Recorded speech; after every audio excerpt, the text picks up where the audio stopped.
Hello guys, അപ്പോൾ ഞാനിന്ന് ചെയ്യുന്ന വീഡിയോ എന്ന് പറയുന്നത് ബസ്സിൽ കയറുമ്പോൾ ശ്രദ്ധിക്കേണ്ട കാര്യങ്ങളൊക്കെയാണ് കേട്ടോ. ഇവിടെ നമ്മൾ ബസ്സിൽ കയറുമ്പോൾ തന്നെ നമ്മുടെ ടിക്കറ്റ് ഡ്രൈവർക്ക് കാണിച്ചു കൊടുക്കണം. അതിനുശേഷമാണ് നമ്മൾ ബസ്സിൻ്റെ അകത്തോട്ട് കയറുന്നത്. പിന്നെ നമുക്ക് പോകേണ്ട സ്ഥലം, സ്റ്റോപ്പ് കാര്യങ്ങളൊക്കെ ഈ സ്ക്രീനിൽ ഇങ്ങനെ എഴുതി കാണിക്കുക. അതേപോലെ എത്താറാകുമ്പോൾ അനൗൺസ്മെൻറ്റും ഉണ്ടാവും കേട്ടോ, ഏത് സ്റ്റോപ്പാണ് എത്താറായത് എന്നുള്ള കാര്യങ്ങളൊക്കെ ഇതേപോലെ സ്ക്രീനിൽ എല്ലാ ബസ്സിലും ഉണ്ടാവും കേട്ടോ. ഇത് നമുക്കിപ്പോൾ ഇറങ്ങണം, നമ്മുടെ സ്റ്റോപ്പിൻ്റെ പേര് എഴുതി അവിടെ സ്ക്രീനിൽ വന്നു, വലുതായിട്ട് വന്നു എന്നുണ്ടെങ്കിൽ നമ്മൾ ഇറങ്ങാൻ വേണ്ടി ഈ സ്റ്റോപ്പ് എന്ന് പറയുന്നത് പ്രസ് ചെയ്യണം. ഇത് എല്ലാ സീറ്റിൻ്റെ സൈഡിലും ഉണ്ടാവും, ഒരു സീറ്റിന് മാത്രമല്ല, അത്യാവശ്യം എല്ലാ സീറ്റിൻ്റെ സൈഡിലും ഈ ഒരു സ്റ്റോപ്പ് എന്ന് പറഞ്ഞിട്ടുള്ളത് ഉണ്ടാവും.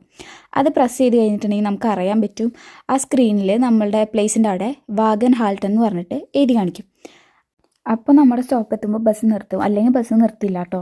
പിന്നെ നമുക്ക് ബസ്സിൻ്റെ ടൈം കാര്യങ്ങൾ അറിയാൻ വേണ്ടിയിട്ട് ഒരു ഏറ്റവും കൂടുതൽ യൂസ് ചെയ്യുന്ന ആപ്പാണ് ഡേ ബൈ ആപ്പ് എന്ന് പറയുന്നത്. ഈ ആപ്പിൽ കയറിയിട്ട് ഫ്രം 2 അടിച്ചു കൊടുത്ത് കഴിഞ്ഞ് സെർച്ച് ചെയ്ത് കഴിഞ്ഞിട്ടുണ്ടെങ്കിൽ നമ്മുടെ ബസ്സിൻ്റെ കാര്യങ്ങൾ, ടൈം, പിന്നെ കണക്ഷൻസ്